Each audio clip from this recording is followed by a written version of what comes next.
Bonjour et bienvenue sur la chaîne, je suis contente de vous retrouver aujourd'hui pour parler bien entendu de petites lectures. Donc je vais vous montrer tout cela. Je suis accompagnée avec ma nouvelle tasse que je trouve magnifique qui est celle-ci. Donc Alice au pays des merveilles. D'un côté il y a Alice et de l'autre côté évidemment on a la reine de cœur. Donc n'hésitez pas à faire comme moi, à prendre un petit thé pour que vous soyez bien confortable, bien installé pour cette vidéo. Alors en gros on va parler de ceci, ce petit tas à nouveau. Je vais commencer par un livre qui n'est pas dans ce petit tas parce que c'est un livre que j'ai déjà ramené à la bibliothèque. C'est donc Maldoror, le premier tome, Les enfants de la légende. C'est écrit par Philippe Le Cherche-Meilleur et on est aux éditions Flammarion Jeunesse. C'est un livre que je vous avais montré la semaine passée, c'était une de mes lectures en cours. Donc dans cette histoire, au dos, vous savez, il y a une petite phrase qui donne un petit peu les thématiques de la lecture. C'est noté une mélodie jouée au violon, puis les pages d'un livre qu'on tourne, une porte qui s'ouvre, alors la légende de Maldoror s'éveille. Donc ça nous donne un petit peu le ton. Et dans cette histoire, on va suivre en fait Anya, qui est une jeune fille qui va rater son train et qui va être séparée de ses parents. Je simplifie bien entendu. Et elle va être poursuivie, la pauvre, par un homme étrange, un homme moustachu qui va chercher en fait à lui dérober son violon. Évidemment, Anya est une musicienne, elle joue du violon, ses parents sont aisés, son père était un scientifique très connu et donc le violon qu'elle a, c'est un violon qui coûte très cher, c'est un violon renommé. Donc évidemment, elle va s'encourir, elle va protéger ce violon et elle va un petit peu errer du coup dans les rues de Kiev vu qu'elle a été séparée de ses enfants qui devaient tous prendre le train. Et dans les rues de Kiev, elle va rencontrer un jeune garçon qui s'appelle Piotr, qui vit aussi dans la rue, qui a ses propres soucis, qui cherche en fait des médicaments, des herbes pour sa grand-mère qui est malade. Il a quitté le domicile familial pour aider sa grand-mère et il a un petit peu du mal. Je rentre pas trop dans les détails, mais bref, ces deux personnages vont se rencontrer et on va constater que Piotr possède lui aussi un don incroyable, je n'en dis pas plus. Et du coup, ces deux personnages vont se plonger dans un long périple plein de danger qui va les conduire jusqu'en Sibérie. Ça c'est pour l'intrigue un petit peu, je développe pas plus parce que je pense qu'il faut vraiment avoir la surprise, mais ce fut une très très chouette aventure qui se déroule, comme vous l'avez compris, dans l'Europe de l'Est, donc c'est aussi un petit peu différent de ce que j'ai l'habitude de lire. J'ai apprécié aussi me trouver dans ce côté de l'Europe. Il y a évidemment beaucoup de musique, il y a des aventures, il y a aussi un petit peu de magie, donc pas mal de bons éléments. J'ai apprécié ce premier tome qui est vraiment très prenant dès le départ. On est plongé dans l'histoire, c'est très lisible, c'est efficace, c'est rythmé, c'est très bien fait. L'univers quant à lui est original et est différent de d'habitude, donc c'est un très bon point. J'ai beaucoup apprécié tout cela aussi. Évidemment, la thématique, comme je vous l'ai dit, est très importante dans cette histoire, tout comme l'idée du voyage de manière générale. Donc si vous appréciez la musique, je pense que ça pourra vous plaire parce que c'est un élément principal comme vous l'avez compris.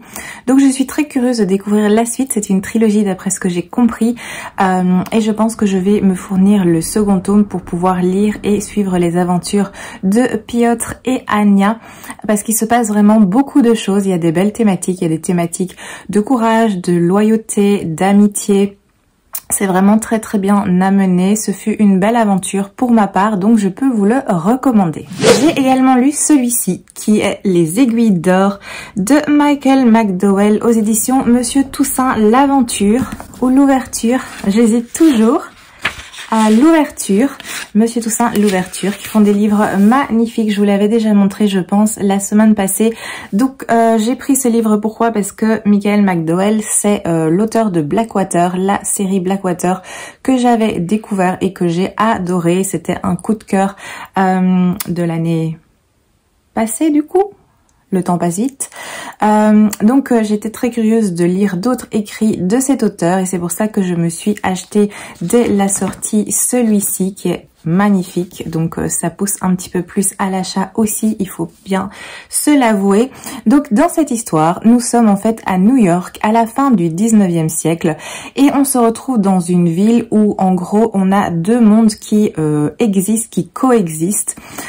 Ils sont opposés ces deux mondes parce que d'un côté on a tout ce qui concerne la bourgeoisie, je vais dire, où on a du luxe, on a le pouvoir, et de l'autre côté eh bien on a la misère et on a le vice, en gros. Et dans cette du côté aisé de New York, eh bien, il y a une famille et notamment un patriarche très fortuné, bien entendu, qui a du pouvoir, qui est le juge Stallworth, qui va décider en fait de s'attaquer à tout ce vice qui se trouve dans les quartiers beaucoup moins aisés, les quartiers pauvres, où évidemment il y a beaucoup de choses qui se passent. C'est le terrain idéal pour tout ce qui est jeu de hasard, agression, prostitution, alcool, drogue. Donc c'est tout cela qui se trouve dans ce quartier, bien entendu. Et ce juge va décider un petit peu nettoyer tout ça, de mettre de l'ordre dans tout cela. Et il va s'attaquer principalement à une zone qui est le triangle noir, qui se trouve vraiment à la frontière de ces deux mondes opposés. Et l'objectif en fait c'est de vraiment déraciner le mal, et sa mission, son objectif c'est de s'attaquer à une famille qui est très connue des criminels, qui est très connue dans le triangle noir, c'est les Shanks. Et du coup il va essayer de vraiment déraciner le mal en s'attaquant aux membres de cette famille un à un. Et on va suivre du coup cette histoire parce que cette famille de criminels va évidemment pas se laisser faire. Ça c'est pour l'histoire, en gros je n'entre pas plus dans les détails, mais j'ai beaucoup apprécié. Comme je vous l'ai dit, je voulais le découvrir parce que c'est le même auteur que la saga Blackwater. Par contre, il faut faire attention parce que ça n'a rien à voir avec Blackwater. Donc si vous voulez retrouver l'ambiance de Blackwater, ce livre va pas vous convenir. Moi, je m'attendais pas spécialement à me retrouver dans le même univers, la même ambiance. Donc ce qui fait que j'ai vraiment pas été déçue et que j'ai apprécié le livre. Je l'ai lu vraiment comme une autre histoire, ni liée ni ressemblante à Blackwater, et du coup ça a bien fonctionné. Mais je pense que si des personnes se disent « Ah, j'ai bien aimé Blackwater, je vais retrouver cette ambiance », ben, peut-être que du coup, il y a moyen d'être déçu. Mais moi, ce ne fut pas le cas, donc très très bonne lecture. Alors, c'est très différent, comme je vous l'ai dit, et ça prend son temps. C'est un livre qui a l'air gros, mais c'est la qualité du papier qui fait que c'est gros, parce que les pages sont épaisses. Au final, il n'y a que 500 pages, à peine 510 pages, donc on pense que c'est un livre qui en fait beaucoup plus, mais la qualité du papier fait qu'il est plus épais. Donc c'est une histoire quand même assez complexe, et au début je savais pas trop vers quoi j'allais parce que les choses se mettent en place de façon assez lente. On va apprendre des informations sur la famille Stallworth, qui sont leurs liens. D'ailleurs on a même au début un petit arbre généalogique des familles, donc les Stallworth et les Shanks aussi. Donc au début on essaie d'un petit peu se situer parmi tous ces personnages, et je voyais pas trop vers quoi on allait se diriger. C'était assez calme et tranquille au niveau du rythme, mais attention, ça ne m'a pas dérangé du tout. C'est pas une critique, c'est juste une constatation. Moi, j'avais pas lu l'arrière, donc j'avais pas de résumé, j'avais pas d'idée, je savais pas de quoi ça allait parler. Donc c'est pour ça qu'au début, j'étais un petit peu perplexe en me disant mais de quoi nous allons parler, vers quoi on se dirige. Et c'est vrai que au fur et à mesure de la lecture, et bien évidemment, les choses se mettent en place. Il y a des connexions qui se font, il y a des choses qui avancent, et petit à petit on comprend évidemment ce qui se passe parce que ça s'accélère, et de plus en plus ça va s'accélérer. Donc ici en fait on est dans une critique de la société du 19e siècle. C'est extrêmement cynique, c'est extrêmement noir aussi. On nous montre toute la misère du monde, hein, donc tout ce qui se passe dans le triangle noir, on nous l'explique. Il y a des problèmes de drogue, de violence, d'alcool, il y a des meurtres, il y a des agressions, il y a de la prostitution. Donc c'est montré de façon très crue, c'est la réalité des choses à cette époque. Donc il faut aussi s'attendre à ce genre de choses. J'ai beaucoup apprécié aussi la plume de l'auteur, sans surprise, donc j'ai passé un bon moment. On va aussi nous montrer tout ce qui est abus de pouvoir de certaines personnes, des puissants évidemment, qui ont des facilités, qui ont presque droit de vie et de mort sur les personnes qui n'ont pas d'argent, qui n'ont pas de relations, ce genre de choses, qui peuvent être protégées. Les puissants peuvent être protégés aussi quand ils fautent. Donc on nous montre vraiment cette réalité des choses qui est écœurante, qui est injuste. On est très bien plongé dans le New York à cette époque. C'est extrêmement bien décrit, c'est très très bien fait. Je pouvais presque sentir les odeurs des ruelles, du Triangle Noir et ce genre de choses. Donc c'est vraiment très très bien écrit. Et les personnages ne sont pas épargnés. Il se passe des choses très dures aussi, donc ne vous attachez pas trop aux personnages, même si il n'y a pas vraiment d'attachement, parce que on a la famille de criminels. Donc c'est des gens qui volent et qui font des choses pas très nettes, bien entendu, qui sont à la tête d'un réseau, donc ça les rend pas très sympathiques, mais en même temps il leur est arrivé et il leur arrive des choses difficiles. Et pour ce qui est de la famille qui a le pouvoir, la famille des Stallworth, eh bien ce sont pas des gens très attachants, parce que le juge, c'est un personnage que j'ai détesté. Il est très imbu de lui-même, il est très sûr de son pouvoir, il se prend pour le justicier du monde, et il estime qu'il a le droit en fait de faire ce qu'il fait. Il tient pas en compte les émotions, les sentiments, même dans sa famille, il tient pas compte non plus des faiblesses et des difficultés ou de la vie des gens de sa famille. Donc c'est pas des personnages spécialement attachants, mais il leur arrive tellement de choses compliquées et difficiles que malgré tout on a un petit peu d'empathie. On n'est pas attaché, mais il y a quand même un peu d'empathie qui se fait. On est dans une histoire ici de vengeance, une vengeance qui est planifiée, une vengeance qui est machiavélique, une vengeance qui est très très bien amenée, qui est patiente, qui prend son temps. Et moi j'ai adoré, c'était vraiment une très très bonne lecture. J'ai adoré le temps passé à New York avec ces deux familles, et j'ai adoré cet écrit de cet auteur à nouveau. Donc c'est sûr que je lirai d'autres choses de lui, parce que voilà, j'aime beaucoup ce qu'il fait et je suis très curieuse de découvrir les autres écrits. Alors j'ai également lu et terminé Longue Terre de Terry Pratchett et Stephen Baxter aux éditions La Talente. C'est un premier tome. C'est un premier tome que j'ai emprunté à la bibliothèque. Donc, dans cette histoire, eh bien, un étrange objet va être retrouvé par un agent du gouvernement qui s'appelle Monica Janson. Cet objet particulier va être retrouvé au domicile d'un scientifique. Et en fait, on va se rendre compte qu'il s'agit d'un genre de boîtier qui permet de passer vers des mondes, vers des terres parallèles.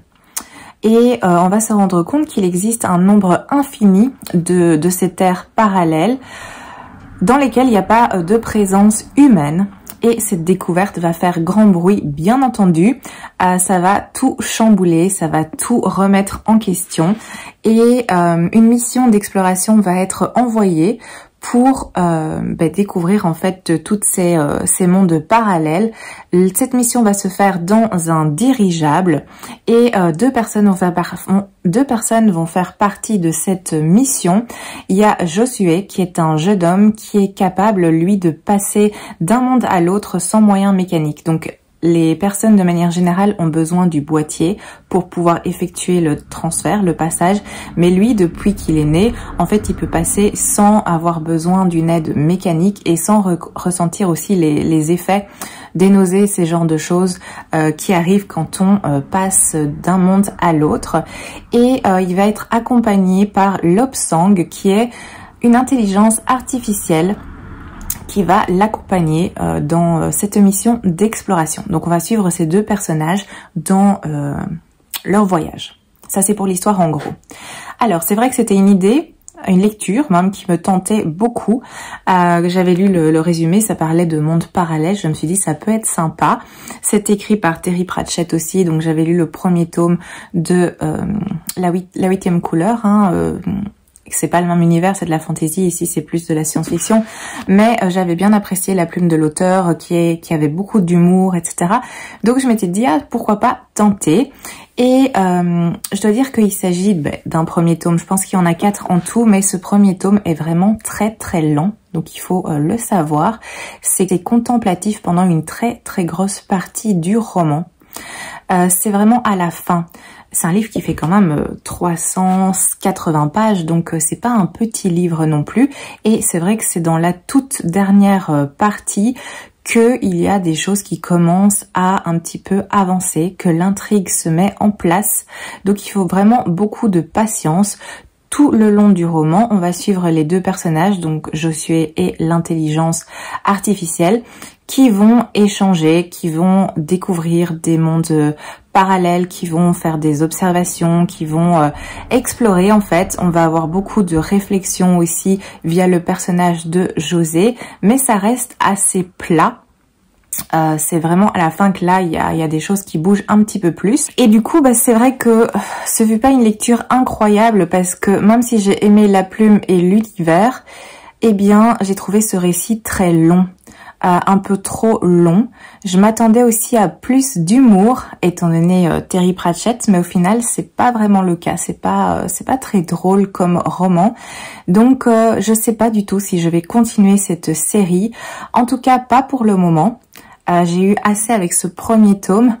Sans doute que dans les suivants, le rythme sera là, parce que ici, le rythme commençait à arriver, mais vraiment trop vers la fin. Donc sans doute que dans les suivants, il y aura plus de choses qui vont se passer, mais j'avoue que ça m'a un petit peu coupé dans mon élan. Donc je pense pas que j'abandonnerai cette série plutôt, parce que ce livre-là, je l'ai fini.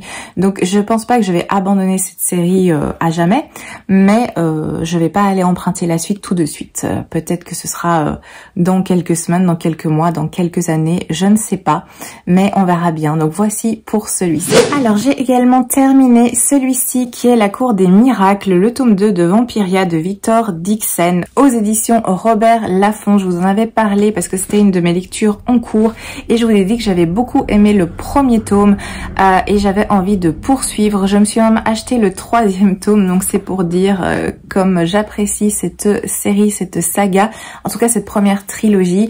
J'ai beaucoup apprécié aussi cette histoire où on continue à suivre Jeanne qui a dû se mêler en fait parce que toute sa famille a été assassinée sous ses yeux, et pour sauver sa vie, elle a dû prendre l'identité d'une jeune fille noble qui va devoir du coup entrer dans une école qui prépare les jeunes nobles à faire leur entrée à la cour du roi Soleil, qui est le vampire le plus puissant. Et du coup, elle, son objectif évidemment, c'est de se venger, de tuer ce roi Soleil, ce vampire tout puissant.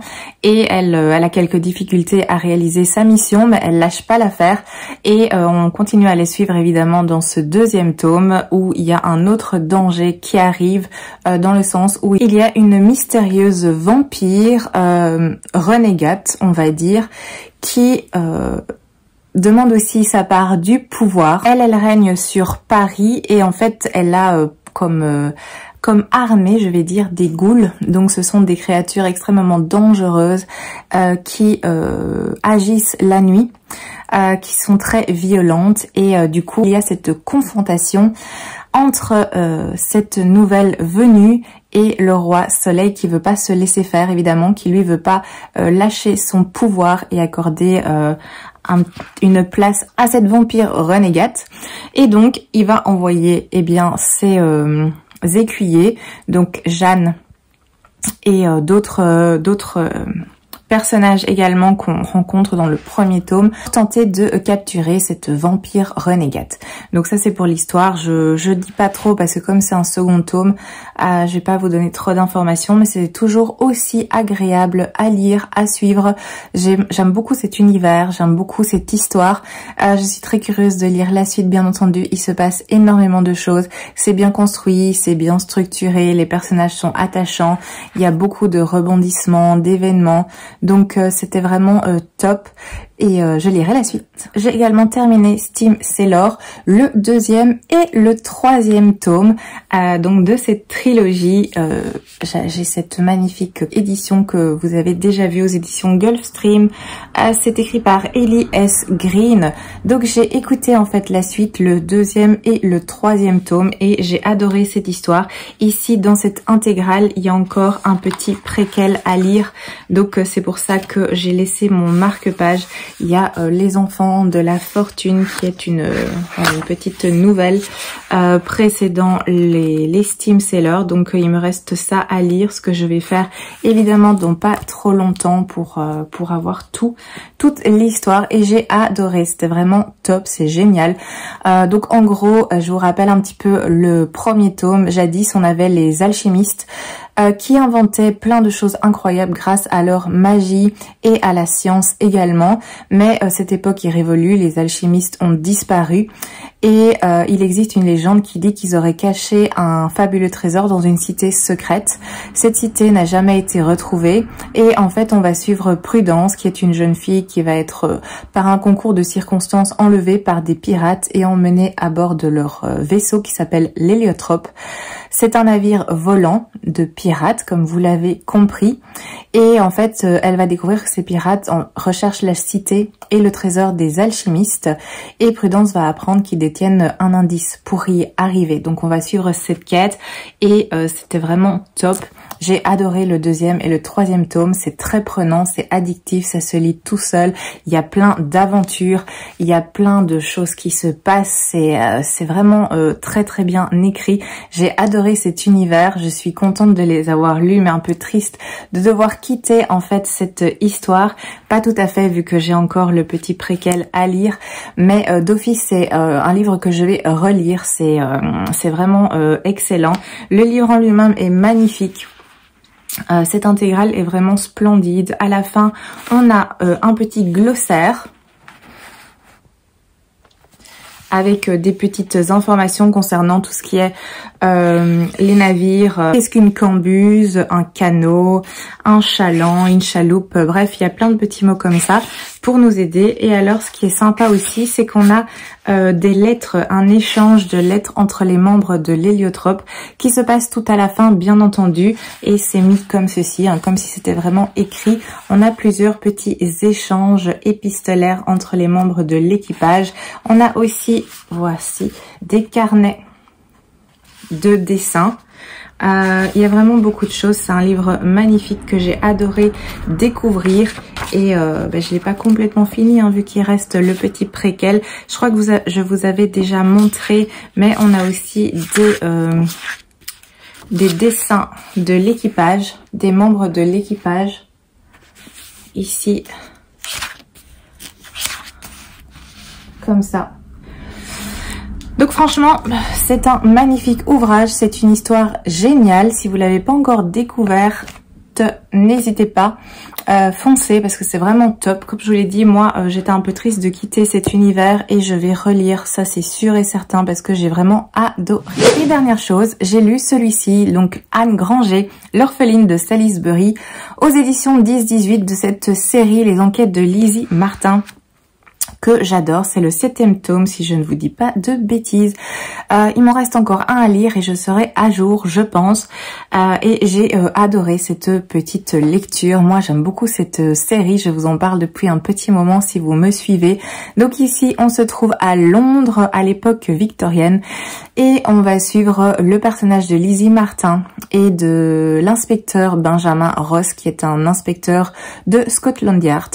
Et généralement il se passe des choses étranges autour de Lizzie. Il y a des meurtres, il y a des problèmes, il y a des intrigues, il se passe quelque chose et elle enquête avec l'aide de l'inspecteur Benjamin Ross. Évidemment, ces deux personnages vont être liés et on va voir une évolution dans leur relation. Je vous en dis pas trop, comme ça vous pouvez avoir la découverte si vous avez envie de les lire, bien évidemment. Et dans celui-ci, eh bien, l'inspecteur Ben Ross va enquêter sur un meurtre parce qu'on va retrouver le corps d'une jeune fille de 17-18 ans qu'on va retrouver dans une poubelle à l'arrière d'un établissement, d'un genre de restaurant. Et cette jeune fille, on va constater qu'elle a eu un coup sur la tête et qu'elle a la nuque brisée. Donc on se doute bien que c'est pas une mort naturelle et l'inspecteur va commencer à enquêter. Ça va pas être facile parce que les pistes ne sont pas faciles à remonter, mais on va suivre cette petite enquête, cette petite histoire qui va nous mener à Salisbury. On va apprendre qui était cette jeune fille et voir un petit peu les relations qu'elle a eues autour d'elle pour essayer de trouver qui aurait pu lui vouloir du mal. Et c'était vraiment top, j'ai beaucoup apprécié, je me suis pas doutée du coupable du tout. Et j'adore cette ambiance, j'adore ces livres, je me régale à chaque fois, ça se lit tout seul, en général d'une journée, je les dévore et je vous recommande si vous avez envie d'une histoire policière qui se passe à l'époque victorienne pour bien se retrouver à Londres. C'est très bien décrit parce que dans cette histoire par exemple, eh bien on est en plein brouillard, ce qui arrive assez souvent.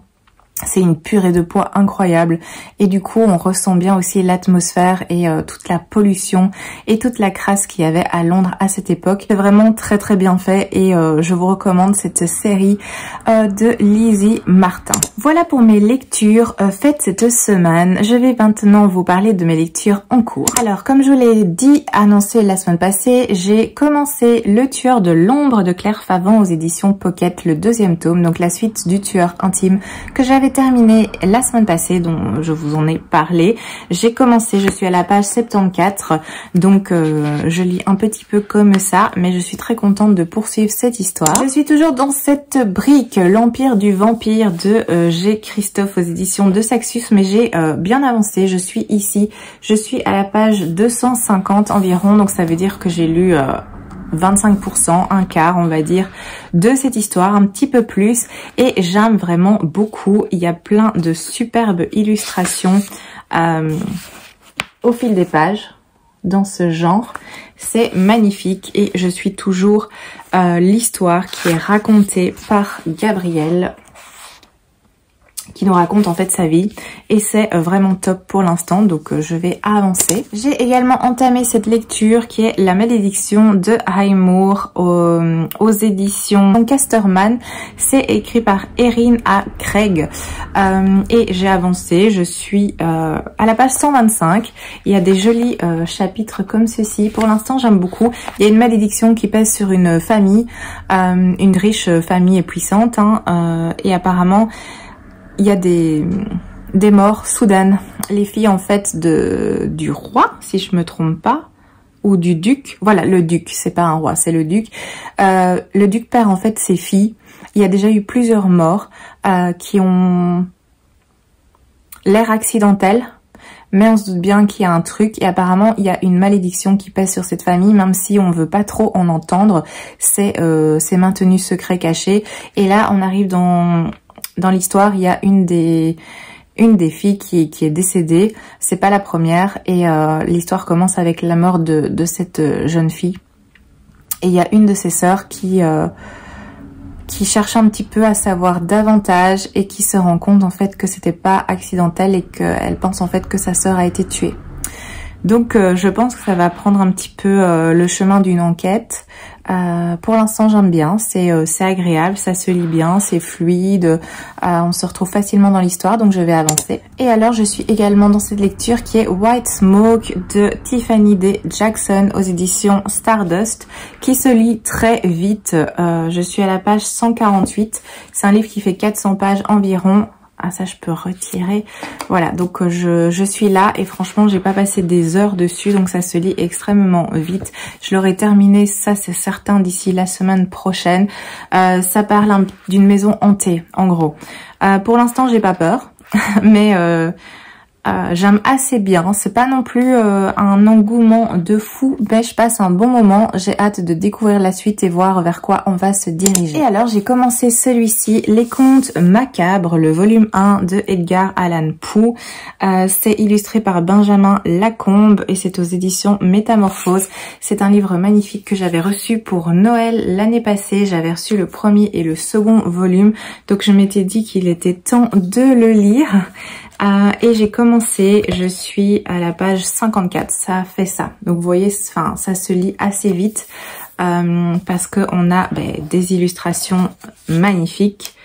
Je vais vous en trouver une. Je sais, il y en avait une qui faisait une plein de pages. Comme ça. Je crois que je vous ai mis des petits plans aussi dans la petite présentation. Là, j'ai lu 2 nouvelles. J'ai lu Bérénice pour l'instant. Alors, Bérénice et aussi Le Chat Noir. Voilà. Et la suivante à lire, c'est L'île de la Fée. Voilà, je suis arrivée ici. Vous voyez, il y a des grands espaces. Hein. Le texte ne prend pas toute la page. Donc, ça se lit rapidement. Je lis une petite nouvelle par jour. Enfin, c'est ce que j'ai fait les 2 jours précédents. Donc, aujourd'hui, je vais lire L'île de la Fée et j'avance comme ça. C'est une ambiance. Hein. C'est Edgar Allan Poe. J'avais envie de découvrir et du coup, avec cette magnifique... c'est ce magnifique ouvrage, c'est super agréable à découvrir. Donc voilà, je vais le lire et je vous en parlerai plus la semaine prochaine, je pense. Je pense attaquer le second tome, étant dans ma foulée pour lire les 2 volumes. Donc voilà pour la suite de mes projets. Donc voilà pour mes lectures en cours. Je suis retournée à la bibliothèque rendre certains livres et du coup j'en ai repris d'autres, mais pas énormément parce que j'en ai déjà plein de la dernière fois. J'ai d'abord été emprunter Soda, le premier, le deuxième et le troisième tome de cette BD que j'ai lu il y a des années. Ma sœur les a, elle les collectionnait. Donc elle a les premiers tomes, elle en a une dizaine je pense et je les ai vus à la bibliothèque 1, 2, 3 et je me suis dit autant les prendre là pour les relire. Je sais que ça va se lire rapidement et j'adorais cette histoire en étant plus jeune, donc ce sera une redécouverte de cette BD. J'ai également emprunté Méduse aux éditions La Talente de Martine Desjardins, qui est un titre que j'ai vu passer mais plein de fois partout sur les réseaux depuis quelques semaines et on en dit beaucoup de bien, donc j'avais envie de découvrir. Ça parle de mythologie évidemment, du personnage de Méduse. C'est une couverture qui est très compliquée pour moi parce que je déteste tout ce qui a un rapport avec les yeux. Le contact avec les yeux, etc. Je suis extrêmement sensible. Donc ici, cette couverture, j'essaye de pas trop la regarder parce que ça me met super mal à l'aise. Mais après, j'ai hâte de découvrir l'histoire. J'ai également pris Les Loups Chantants de Aurélie Wellenstein aux éditions Scrinéo. C'est une autrice que j'ai envie de découvrir depuis un petit moment parce que j'en entends beaucoup parler aussi et en bien, et j'avais envie de découvrir un petit peu ce qu'elle fait. Il y avait plusieurs titres de cette autrice, donc ça c'est top. J'ai pris un qui était pas trop épais pour pouvoir le lire assez rapidement et découvrir un petit peu, me faire une idée. Et c'est vrai que celui-là, je l'avais déjà vu passer et il m'intéressait. Donc voilà, je me suis pris celui-là. Et alors, la fois passée, il n'y avait pas, c'est pour ça que j'avais pas ramené, mais ici, il y avait. Donc j'ai pris la suite de L'Épouvanteur avec le tome 6 et le tome 7. Donc le sacrifice de l'Épouvanteur et le cauchemar de l'Épouvanteur. Il y avait aussi le 8, mais je me suis dit, calmons-nous, j'ai déjà plein d'emprunts bibliothèque qui étaient déjà à la maison, j'en ramène d'autres. Donc je me suis dit que j'allais me calmer et prendre juste le 1 et le 2. Je sais que c'est des livres qui se lisent super vite et que j'aime beaucoup, mais quand même, je vais quand même pas avoir les yeux plus gros que le ventre. Donc voilà, premier pas du tout, 6e et 7e tome. J'ai hâte de poursuivre les aventures de Tom. Et voilà, c'est ce que j'ai ramené de la bibliothèque, il n'y a pas d'autre chose. Après, j'ai fait des petits achats, je vais vous montrer ça. Je me suis pris celui-ci qui est La leçon du mal de Yusuke Kishi aux éditions 10-18. C'est un livre que j'ai vu passer, je sais plus qui en parlait et ça m'a donné envie. Apparemment c'est très sombre, c'est un étouffant huis clos. C'est un page turner, c'est une pépite littéraire, enfin bref, il y a plein de très bonnes choses qui sont mises là derrière. J'ai pas trop envie de savoir exactement de quoi ça va parler, mais apparemment on en dit beaucoup de bien. Je connais pas cet auteur ou cette autrice, je ne sais pas si c'est un homme ou une femme, mais bref, j'avais très envie de découvrir, donc je me le suis pris. J'ai bien entendu craqué sur celui-ci qui est le dernier sorti de Lucy Maud Montgomery, Les Chroniques d'Avonlea.